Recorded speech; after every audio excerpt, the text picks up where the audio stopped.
spørgsmål, så læser du dem. Hvilke guder kan I? Hvad hedder de? Hvilke guder kender I, og hvad hedder de? Thor, Loke, Odin. Så skal du lige spørge, kender I flere? Kender I flere? Ja. Nej, Frik. Okay.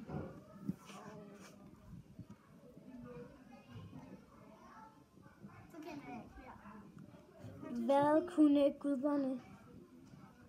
Altså, Thor, han svingede med sine arme, så kom lyn.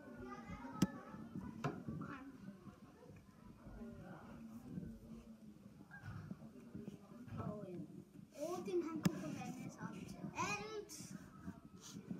Hvad kunne han? Forvandle sig. Jeg var lige på. Kender I mere? Nej. Hvor bor de? Ja, skov. Hvor er det henne?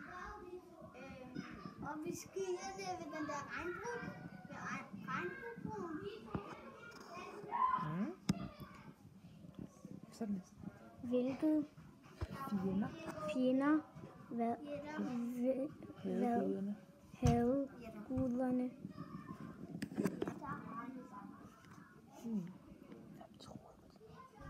Hvem troede på de nordiske guder?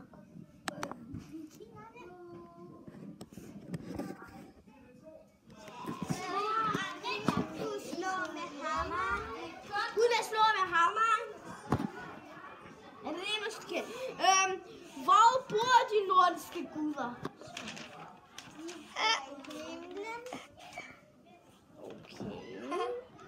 Okay. Hvilken fjender havde guderne?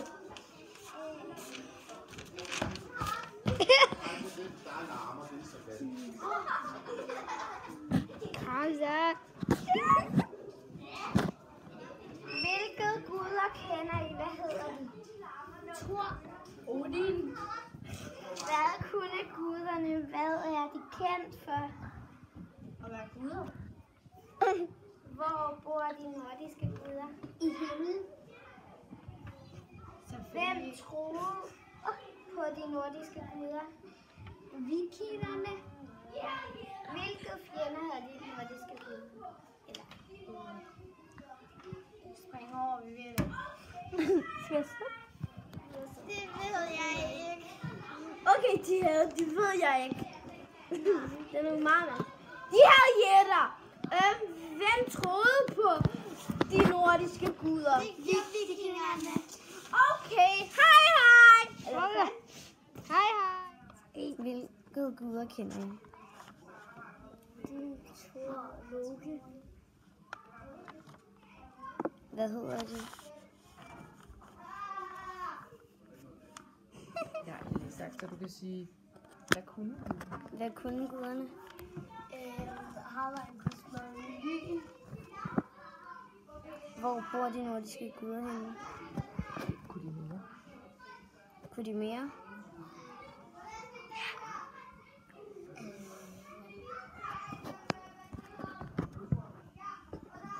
Så til alt. Hvor bor de nordiske guder henne?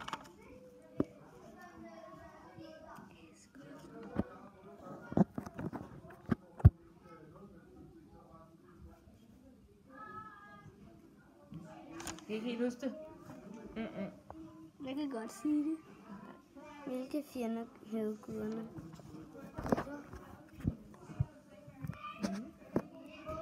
Hvem troede på de nordiske guder? Hvilke guder kender I? Hvad hedder de? Okay, nu er det dig, der svarer. Odin. Og Thor. Sissel. Freja. Og Kaj. Okay. Ja. Hvorfor går I tæt på os? Det var ikke sådan, vi spurgte. Ja, det var mig. Hvad kunne guderne? Du kunne dræbe folk. Det sagde du! Og Thor kunne lave lyn, og sådan hammer, hun kunne kaste, og han kunne være til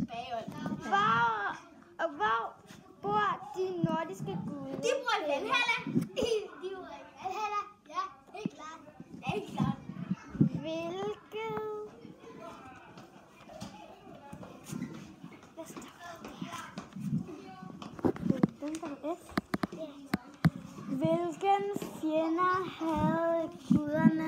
De havde jætter, nogle store kæmper. Hvem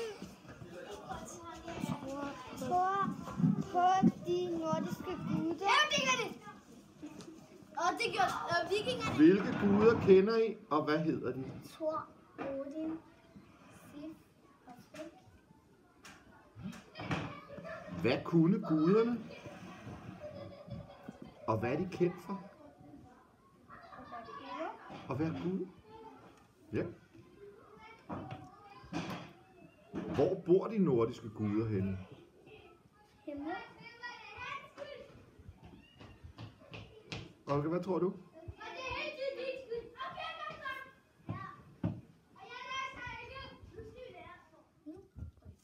Hej alle sammen. Vi skal lære om de nordiske guder og spørgsmål om de nordiske guder. Men det har vores egen. Det kan være dansk. Og Esther sidder ved kameraet.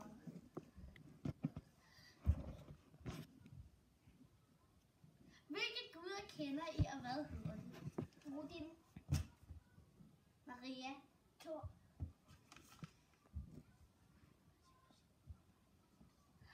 Okay, hvad kunne guderne? Thor, han kunne slå med hammeren ned på jorden, som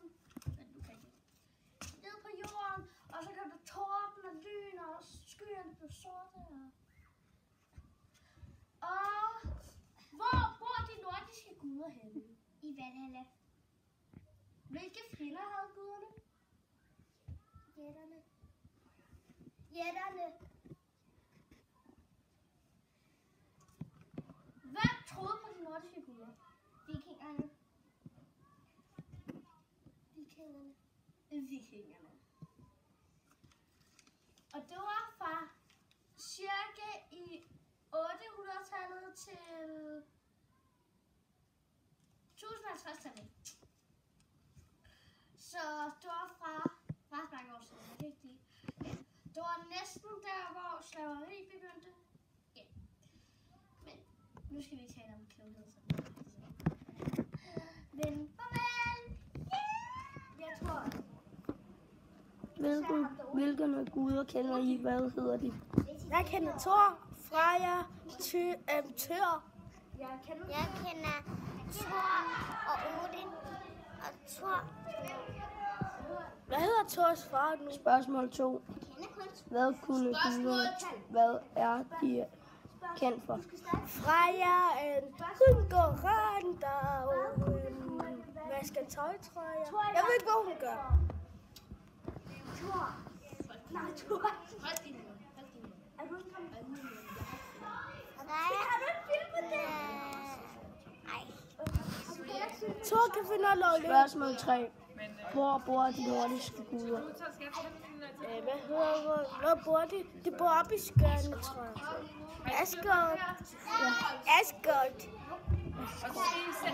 Og Bradley, du skal have dem begge to et billede, ikke også?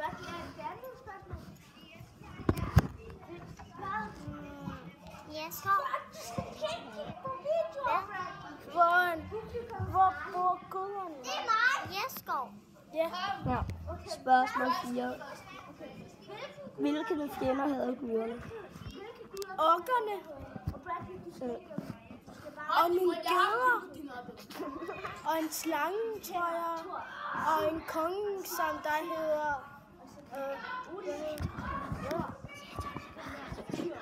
Jætterne var deres fjender. Orkerne, jætterne, jeg ved ikke, hvad det hedder. Det næste. Hvad kunne guderne være, de kendte? Thor var vist kendt for Thor. Okay, spørgsmål 5. Hvem troede på de nordiske guder? Vikingerne! Vikingerne. Ja. Det har ikke nogen hjelme. Man skal have alle sammen med. Kan du få alle 3 med?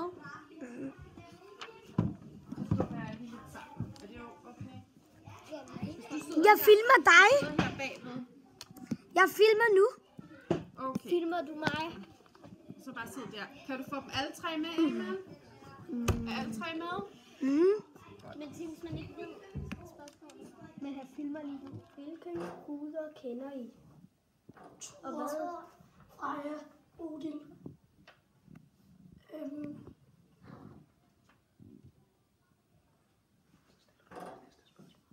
Ham der Tyr.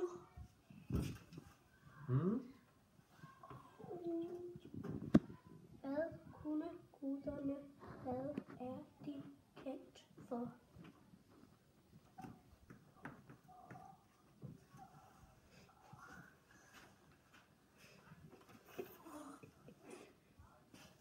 Det aner jeg ikke. Ingen anelse. Du ved det heller ikke? Nej. Så stiller du bare det næste spørgsmål. Hvor bor de nordiske guder henne? En sko. Sko. Ja. Det er sko. Sko. Så prøver du det næste spørgsmål. Hvilke fjender havde guderne? Hvilke fjender havde guderne?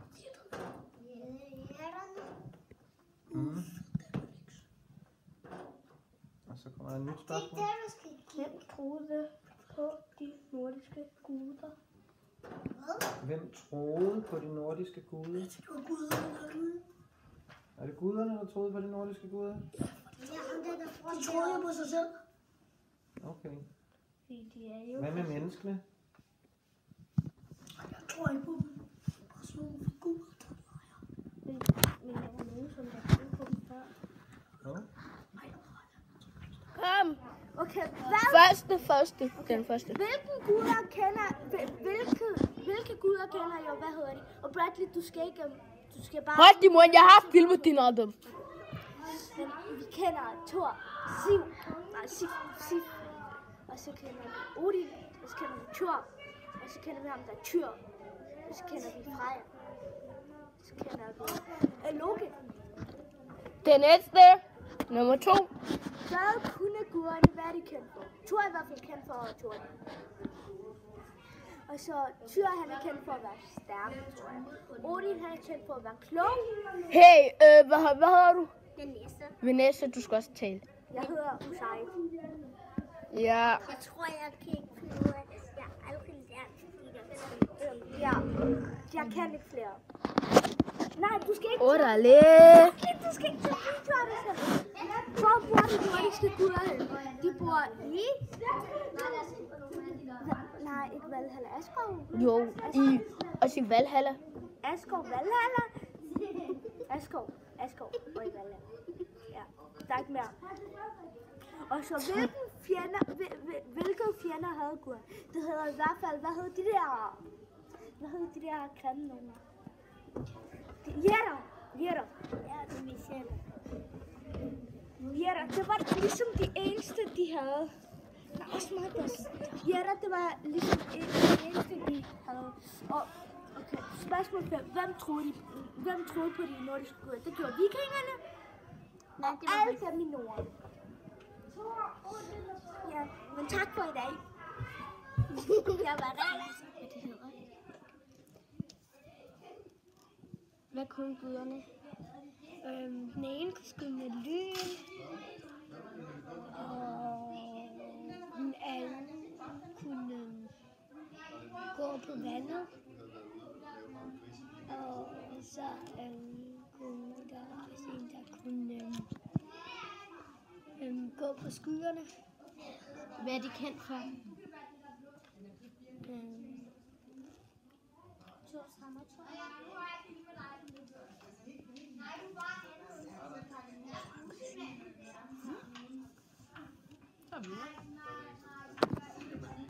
Jeg gør der kæmper.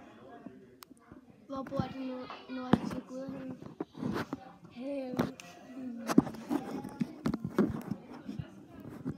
Op på himlen.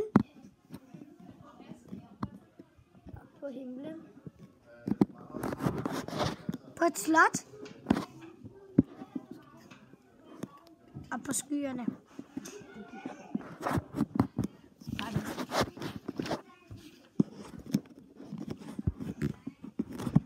Hvilke fjender havde guderne? 4.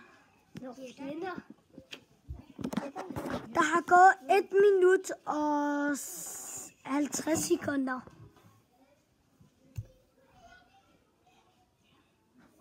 Og jeg filmer kun på dig. Hvem troede på de nordiske guder? Ja. Hvem troede på de nordiske guder? Det var...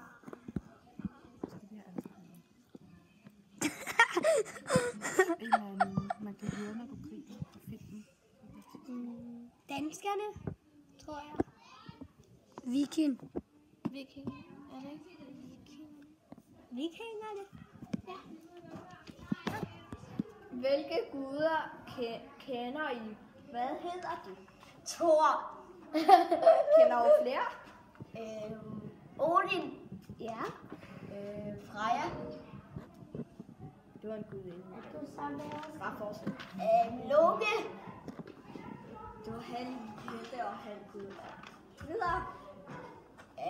Ikke mere. Spørgsmål om de nordiske guder. Hvilke guder kender I? Hvad hedder de? Jeg kender Thor, Freja, Loke, Odin.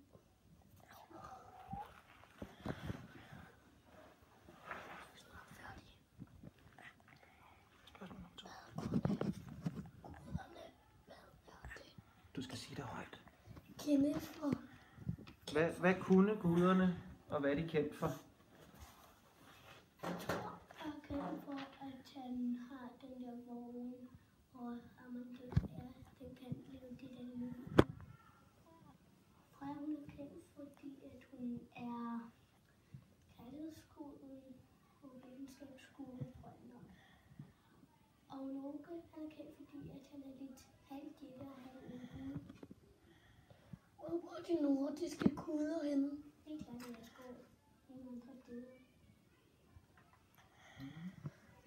Hvilke fjender med kun?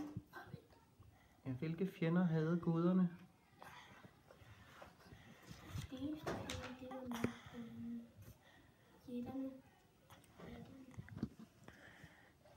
Hvem troede på de nordiske guder? Vikingerne. Var der andre, der troede på dem?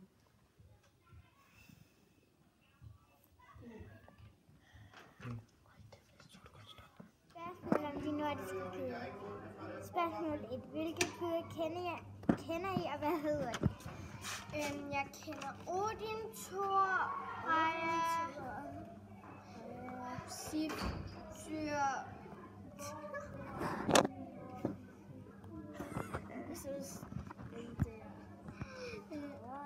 Okay, spørgsmål 2. Hvad kunne guderne være de kendt for?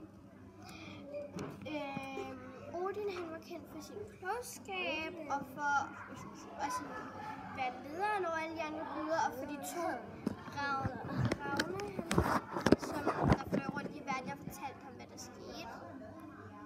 Og ja, så Thor han er kendt for sin hammer og for væk.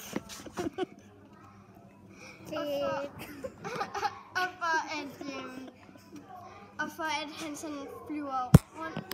Og for at han flyver rundt i sin mærkelige vogn med geder og kaster med sin hammer. Og så kommer der lyn. Okay. Og en mulig andre ting. Og det skal Hvor bor de nordiske guder henne? de bor i Valhalla. Spørgsmål. Spørgsmål 4. Hvilke fjender havde guderne? Jætter. Spørgsmål 5. Hvem troede på de nordiske guder? Nej, Vikinger. Og så stiller du spørgsmål. Hvilke guder kender I? Thor. Odin. Odin. Ikke. Odin. Jeg må ikke sige noget. Gud.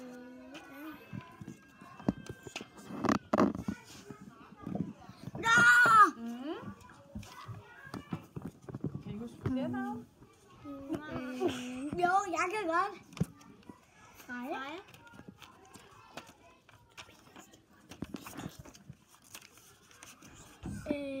Jeg kan ikke huske mere. Så går vi videre. De kunne lave lyn, en kunne gå på skyer, en kunne gå på vand, og en kunne kærlighed. Ej! Færdig! Skud med vand! Hammeren. Thors hammer. Lyn! Hvor bor de nordiske guder? Op på himlen, op på en sky og på et slot. Asgård.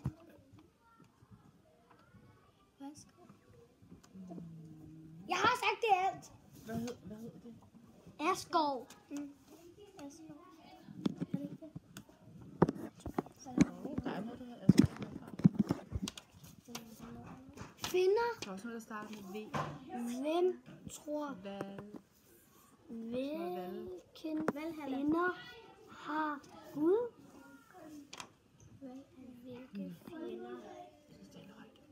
Hvilke fjender havde guderne? Jætterne. Og hvem tror Hvem troede på de Vikingerne. Vikingerne. Og hvad er Du har ikke film på mig! Jo. Hvad er vikinger? Vikinger er pirater. Piraterne, de findes væk der. normale mennesker? Mennesker! Godt. Hvad se? Hvilke guder kender I? Hvad hedder de? Thor, Odin og Freja. Hvem mere? Kender I ikke flere?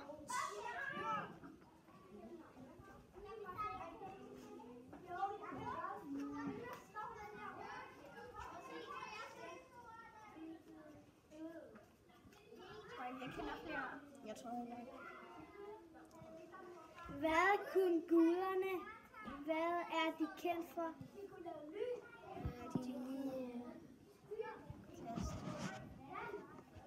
Thor kunne kaste med Thors hammer. Og hvem mere?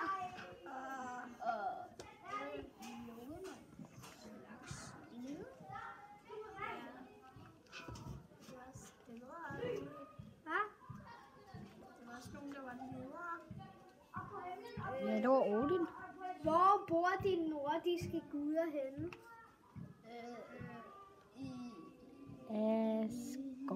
Asgård. Hvilken fjender havde guderne?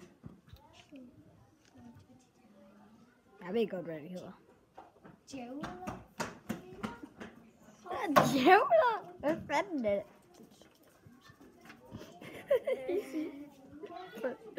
Eller sig det. Prøv lige igen. Nej, det er ikke djævler. Hvilke fjender havde guderne? Ej, jeg har aldrig noget. Nej, men det er fordi, I ikke gættede. Så tager vi den igen. Okay.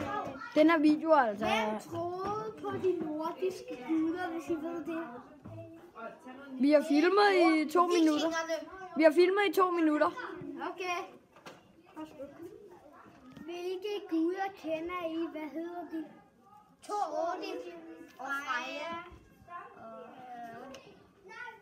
Hvem mere? Kender I ikke flere?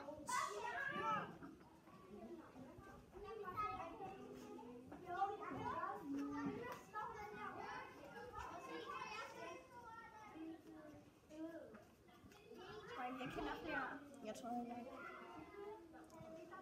Hvad kunne guderne? Hvad er de kendt for?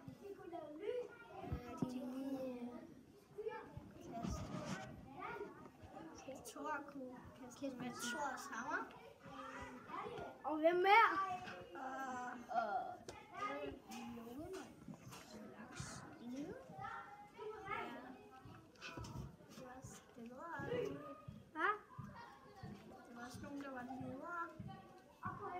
Ja, det var Odin.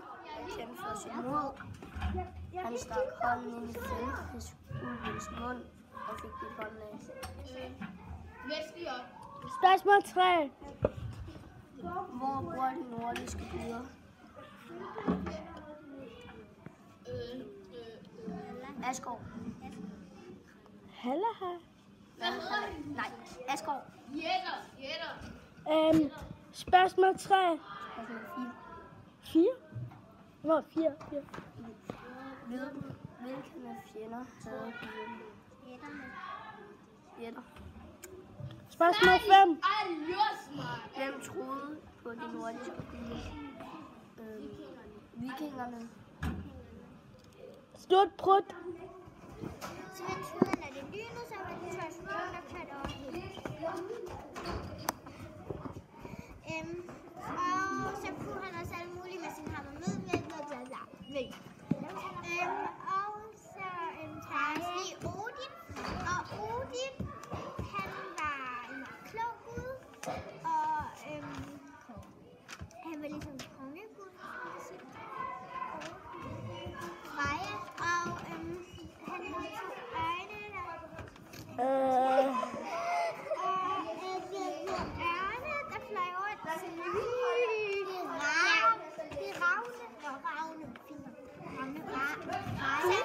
rundt og fortalte eventyr. Freja, hun var kendt for sin skønhed og ynde. Hun var derfor meget smuk. Og spørgsmål 3. Hvor bor de nordiske guder henne? Valhalla. Ja, tak. Spørgsmål 4. Hvilke fjender havde guderne? Jætter. Spørgsmål. Og faktisk var der en af guderne, der var halv jætte. Ja, det var Loke. Det ved vi alle sammen. Ja, og han lavede samtidig en hoppe. Hvis du bare lige ved, jeg elsker heste, men mest heste. Okay. Spørgsmål 5. Hvem troede på de nordiske guder? Vikingerne. Og her er spørgsmålstavlen. I vikingetid, der var danskerne så delt. Og det var så kun damer. Og det var kun. Skal lige vide, det var kun Norden, der var vikinger. Ja, det var. Javel. Hvilke guder kender I? Hvad hedder de?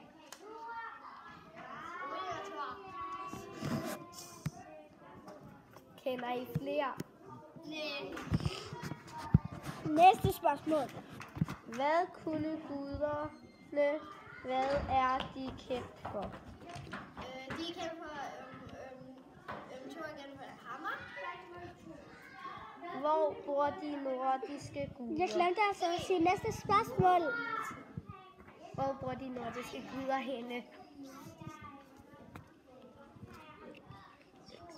Det aner vi ikke. Okay. Hvilke fjender havde guderne? Det ved jeg heller ikke. Hvem troede på de nordiske guder? Hvem troede på de nordiske guder? Vikingerne. Jeg ved ikke det. Okay, sluk. Hvad kunne guderne? Hvad er de kendt for? De kunne alt muligt, og de var kendt for at skabe jorden. Hvilke guder kender I? Hvad hedder de? Thor. Odin. Loke. Frøde. Freja. Thor. Det sagde jeg. Ja, okay, det sagde du. Tyre. Og de der tyre.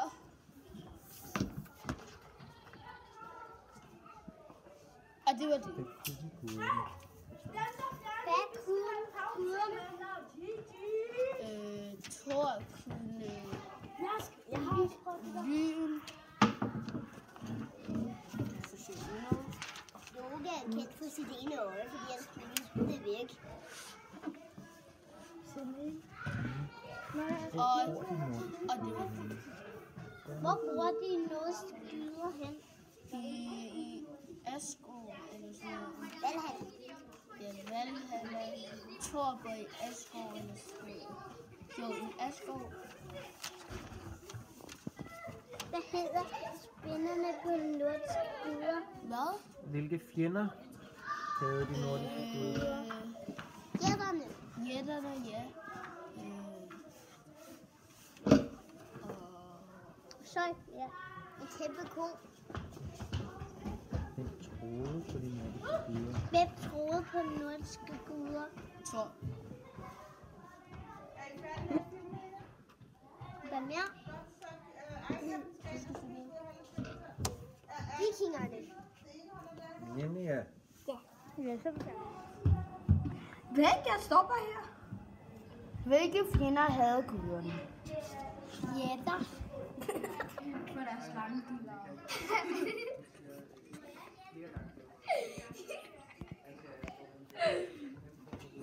Jeg kan stadig ikke. Okay, nu skal vi være alvorlige. Fanden, Anne. Okay. Guder kender I. Hvad hedder de? Tyre. Odin. Og Freja, Frik og Sif og Helmer. Odin. Thor. Thor. Og Nord og Loke. Ægir og Frik. Himmel. Har du sagt Freja? Ja. Og Hermod og Vi har sagt Freja. Tyr. og Midgård og så Midgård er altså der fjerde. det har jeg sagt. Vi har ikke sagt Freja. Jo, vi har sagt det sagde jeg. Så siger I bare shift nu, hvis I ikke har. Så næste. Okay. Der er ikke flere nu. Okay. Hvad kunne guderne, og hvad er de kendt for? Himmeldagen, Deres... Nej, jeg mener. Thor kaster sin hammer også. Nej. Guderne er kendt for deres slangebiler.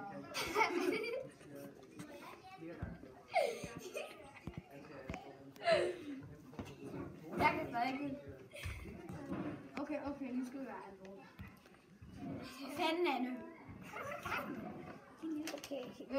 Thor er kendt for hans lyn. Hvor bor de nordiske? Hermod er også... Hvor bor de nordiske guder henne? Oppe i himlen. Nej, for fanden. De bor i Asgården først. Hvilke fjender havde guderne? Midgård. Hvem troede på de nordiske guder? Det gjorde vikingerne. Færdig. Hello everybody. We have a spørgsmål. We will spørge jer om, hvem troede på de nordiske guder. What? Hvad vikingerne? For fanden!